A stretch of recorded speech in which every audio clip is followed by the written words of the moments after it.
नमस्कार, आप सभी का स्वागत है भाग्यम में। मैं हूं पंडित चंद्रशेखर शर्मा। दर्शकों, सबसे पहले हम समझते हैं आज के दिन के पंचांग को, जिससे हम आज के इस दिन के अच्छे बुरे समय को समझ सके, जान सकें। आज दिनांक है 21 फरवरी सन 2024। विक्रम संवत 2080 चल रहा है।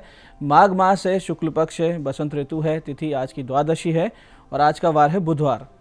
आज के नक्षत्र की बात करें तो पुनर्वसु नक्षत्र दोपहर बाद 2:18 तक रहेगा। आगे पुख्य नक्षत्र है। योग आयुष्मान है, दिन में 11:50 तक। आगे सौभाग्य योग है और योग की दृष्टि से बहुत ही सुंदर दिन है, योग कारक दिन है। इसका पूरा सदुपयोग कीजिए। कोई भी बिजनेस डील करनी है, रिश्ते की बात चलानी है आपको, या किसी से कोई मनमुटाव है, उनसे वापस आपको अच्छे संबंध बनाने, तो आज के दिन का आप सदुपयोग कर सकते हैं। करण बालव है, दिन में 11:30 तक। आगे कौलव करण रहेगा। सूर्योदय का समय दर्शकों सुबह 6:58 का था और सूर्यास्त का समय शाम 6:22 का है। आज का राहु काल दोपहर 12 से 1:30 बजे के बीच रहेगा। इसे पूरी तरीके से टाल दीजिएगा। इसमें कोई शुभ कार्य नहीं करते हैं और लंबी यात्रा पे नहीं निकलना चाहिए। अभिजित मुहूर्त आज बुधवार होने से मान्य नहीं है। दिन में 2 बार दुष्ट मुहूर्त भी रहेंगे, ध्यान से समझिए और सूझबूझ से टाल दीजिएगा। ये है दोपहर 12:17 और दोपहर 1:03। आज का दिशाशूल दर्शकों उत्तर दिशा में है, तो पहली कोशिश तो यही कि उत्तर दिशा की यात्रा को हम टाल दें। लेकिन अगर जाना बहुत ज़रूरी है, अनिवार्य रूप से आपको उत्तर दिशा की यात्रा करनी है, तो एक छोटा सा परिहार करके करें। परिहार इस प्रकार है, उत्तर की ओर मुख कीजिए, थोड़ा सा धनिया या मूंग के दाने खाकर 5 कदम पीछे चलिए और इस दौरान अपने हृदय में अपने इष्ट का या भगवान श्री राम का ध्यान कीजिए, उनसे प्रार्थना कीजिए और फिर इस दिशा की यात्रा कीजिए। यात्रा सुंदर रहेगी, दिशाशूल नहीं लगेगा। आज का शुभ समय दर्शकों, यानी आज के दिन का सदुपयोग करने का जो समय है वो है सुबह 8 बजे से लेकर सुबह 9:30 तक, फिर 11:15 से दोपहर 12 बजे तक और फिर दोपहर बाद 3:40 से शाम 6:20 तक। ये तीनों कालखंड बाकी पूरे दिन की अपेक्षा ज़्यादा शुभ योग कारक है। इसी दौरान अच्छे एफर्ट्स कीजिए ताकि आपको सफलता के आसार ज़्यादा मिले। आज की चंद्र राशि दर्शकों कर्क है, यानी चंद्रमा अपनी स्वयं राशि से गोचर कर रहे हैं, जिससे आज का दिन सभी 12 राशियों के लिए कुछ इस प्रकार रहने वाला है। सबसे पहले बात करते हैं मेष राशि की। तो मेष राशि वालों को भावनात्मक उतार चढ़ाव का सामना करना पड़ सकता है। वहीं वृष राशि वाले अपनी माता और बहन से पाएंगे आशीर्वाद और सपोर्ट। मिथुन राशि वाले आज अपने मधुर व्यवहार के लिए जाने जाएंगे। वहीं कर्क राशि वाले अति भावुकता पर नियंत्रण रखें, अपने आप को सॉफ्ट टारगेट ना दर्शाएं। सिंह राशि वाले ध्यान रखें कि आज ऐशो आराम में बहुत ज़्यादा खर्चा ना हो जाए। कन्या राशि वालों की कोई मनोकामना अचानक से पूरी होती दिखेगी। वहीं तुला राशि वाले ऐसे लोग जो राजनीति या जन सेवा से जुड़े हैं, उनके लिए योग कारक दिन है। वृश्चिक राशि वाले भाग्य से पाएंगे एक ठोस और नई शुरुआत। वहीं धनु राशि वाले हृदय संबंधित समस्या और यूरिन इन्फेक्शन के प्रति थोड़े सावधान रहें। मकर राशि वाले साझेदारी के कार्यों में लाभान्वित होते दिख रहे हैं और कुंभ राशि वाले ध्यान रखें कि आज ससुराल वालों से कोई विवाद न हो जाए। और मीन राशि वाले आज बहुत ही समझदारी से कोई महत्वपूर्ण मसला सुलझा लेंगे। अब करते हैं आज के दिन की ज्ञान चर्चा, जो आपकी हमारी अंतर्दृष्टि को, प्रज्ञा को जागृत करेगी। फिर आगे समझेंगे उन विशिष्ट उपायों को जो आपको समस्याओं से बाहर ले आते हैं और जीवन में सफल बना देते हैं। अंत में करेंगे आज के दिन की ज्योतिष मंत्रणा और समाधान। दर्शकों, ये मनुष्य का जो जीवन है, ये हमें तप करने के लिए प्राप्त हुआ है। तप के अर्थ आयु, अवस्था, परिस्थिति, कर्म के अनुसार अलग अलग हुआ करते हैं। जैसे कि छात्र छात्राओं के लिए तप है कि अध्ययन जो कर रहे हैं, स्टडीज़ कर रहे हैं, उसमें पूरा मन लगाएं, अपने इंद्रियों पर नियंत्रण रखें। और कर्मशील का तप है अपने कर्म को योग मानकर उसमें पूरी तरीके से मन लगाकर, तन लगाकर जुटे रहना। ऐसे ही गृहिणी का जो तप है वो है कि हमारा जो घर है उसको स्वर्ग की तरह सुंदर बना के रखें। ऐसे जो हमारे गुरुजन हैं या जो शिक्षक हैं, जो टीचर का जॉब कर रहे हैं, उनका तप ये है कि छात्रों को, यानी छात्र छात्राओं को, अपने शिष्यों को कुंदन बना दे। तो तप आंतरिक भी होता है और बाह्य भी। पद यात्रा, व्रत, उपवास, जप, ये सब तप ही हैं और तप से सब कुछ संभव है। सब कुछ तप से प्राप्त भी हो जाता है, यहाँ तक कि राज ऐश्वर्य भी।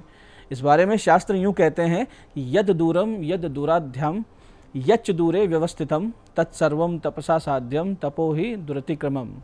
यानी जो दूर है, कष्ट साध्य है और दूर रहा हुआ है, वो सब कुछ भी तप से साध्य है। तप अवश्य करना चाहिए। तो अपने जीवन को एक तपस्वी की तरह जिए। ऐसा नहीं है कि आपको संसार छोड़ना है। तपस्वी यानी जो भी काम आप करते हैं उसमें पूरा मन लगा के करें। उसको ऐसे करें कि ईश्वर ने हमको ये ड्यूटी दे रखी है, ये कर्तव्य हमें भगवान की तरफ से मिला है। इस भाव से अपने हर काम को करेंगे तो आप तप ही कर रहे होंगे। तो ये थी आज की ज्ञान चर्चा। अब बात करते हैं उन विशिष्ट उपायों पर जो आपको सभी प्रकार की समस्याओं के समाधान बहुत ही सरलता से देते हैं और जिन्हें करके असफलता को बहुत पीछे छोड़ते हुए सफलता की ओर आप बहुत तेज गति से दृढ़ता से अग्रसर होते हैं। सबसे पहले बात करते हैं उनकी जिनका जन्मदिन है। तो जिनका जन्मदिन है आप सभी आज भगवान लक्ष्मी नारायण के मंदिर अवश्य जाएं, एक ध्वजा अर्पित करें, गुलाब की माला लक्ष्मी माता को और पीले पुष्पों की माला श्री हरि के लिए अर्पित करें। फिर श्री सूक्त के 16 पाठ और विष्णु सहस्त्र नाम का 1 पाठ करें। इसके बाद शाम के वक्त गणेश जी के मंदिर में यदि आप 5.25 किलो प्रसाद बांट देते हैं तो आने वाला वर्ष बहुत ही सुंदर और योग कारक बीतेगा, इसमें कोई भी संदेह नहीं। ऐसे दर्शकों जिन विवाह योग्य लड़कों को उचित रिश्ते नहीं आ रहे हों या अनावश्यक विलंब हो रहा हो, वो सब राधिका परमेश्वरी जी की एक विशिष्ट साधना आरंभ करें। इसके लिए नित्य गणेश जी और राधा कृष्ण जी का पंचोपचार से पूजन करें।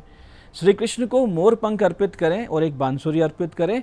फिर नित्य 20 मिनट बिना गिने मन ही मन और पूरे ध्यान से इस विशिष्ट मंत्र का आप जप शुरू कर दें। धैर्यपूर्वक करेंगे, इस मंत्र को 6 महीने कर लेंगे तो योग्यतम जीवन साथी की प्राप्ति निश्चित रूप से होगी। ये सब राधा कृष्ण जी कृपा से होता है और निश्चित रूप से होता है। इसी प्रकार से जिन कन्याओं को योग्य रिश्ते नहीं आ रहे हो वो इसी मंत्र को कदम के वृक्ष के नीचे बैठकर नित्य आधा घंटा ध्यान लगाकर जप करें या अपने घर पे ही कदम की एक छोटी डाली ले आएं, सामने रखें, पूजन करें और फिर जप करें। मंत्र को ध्यान से समझिएगा। मंत्र इस प्रकार है, राधा रासेश्वरी रासवासिनी रसिकेश्वरी कृष्ण प्राणाधिका कृष्ण प्रिया कृष्ण स्वरूपिणी। मंत्र को फिर से समझते हैं। मंत्र इस प्रकार है, राधा रासेश्वरी रासवासिनी रसिकेश्वरी कृष्ण प्राणाधिका कृष्ण प्रिया कृष्ण स्वरूपिणी। इस मंत्र को मन लगा के करते रहिए तो आपका ये जो आपकी मनोकामना है या ये जो समस्या है इसका समाधान निश्चित रूप से होगा। ऐसे दर्शकों जिन दंपति के वैवाहिक जीवन सही नहीं चल रहे हों, लड़ाई झगड़े बेवजह के मन मुटाव होते रहते हों और ये जो समस्या है ये आपके जीवन का पूरी तरीके से पहलू बन चुकी हो, तो पति की कुंडली में शुक्र और पत्नी की जन्म पत्रिका में गुरु की स्थिति चेक कीजिए, उनका उपाय करवाइए और साथ ही सप्तम भाव यानी विवाह भाव के दोष का भी इलाज करवाइए। इसके अलावा दोनों पति पत्नी एक छोटा सा उपाय भी करें।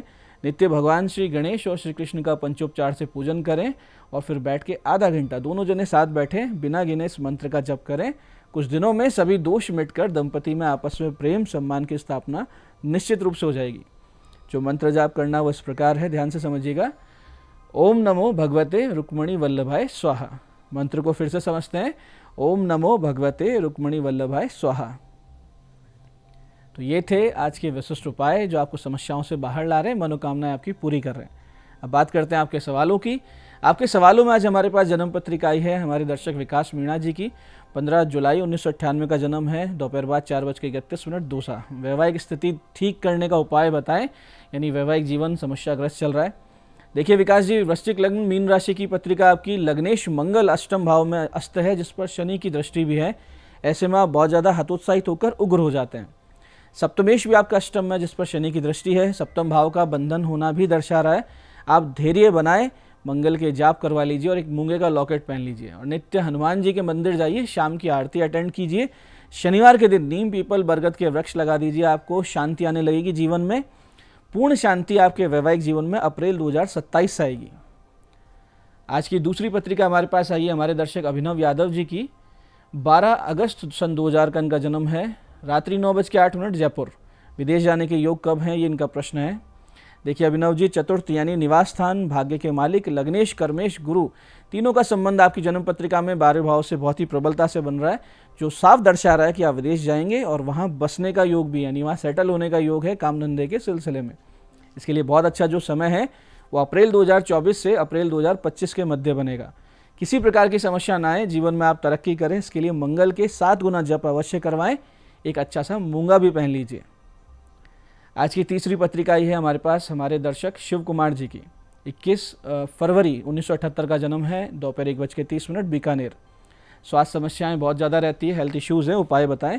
देखिए शिव कुमार जी, आपका लग्नेश अस्त है, पंचमेश भी अस्त है, चतुर्थ में राहु है जिसपे रोग कारक मंगल की दृष्टि है, पंचम यानी पेट और सिर पर शनि की तीसरी दृष्टि। ये सारी चीज़ें दर्शा रही है कि आपको पेट, हृदय और एलर्जी की समस्याएं हैं।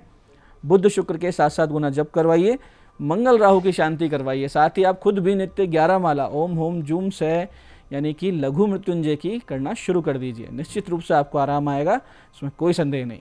तो दर्शकों, ये था आज का पंचांग, आज के विशिष्ट उपाय और ज्ञान चर्चा। मैं पंडित चंद्रशेखर शर्मा ये आशा करता हूँ कि बताए हुए उपायों को सही विधि, सटीक समय, अटूट श्रद्धा से करके आप पूरा लाभ उठाएंगे और जो ज्ञान चर्चा, जो सत्संग हमने किया, इसे अपने जीवन में उतारेंगे। धीरे धीरे आपका जीवन शिवमय, सत्यमय और आनंद में होता जाएगा। मैं महादेव से प्रार्थना करता हूँ कि जब आप हमारे बताए हुए उपाय करें तो आपके कष्टों का निवारण अवश्य हो और मनोकामना पूर्ति निश्चित रूप से हो। कार्यक्रम में बने रहने के लिए बहुत बहुत साधुवाद। भगवती आप सबका कल्याण करे। जय आदिशक्ति।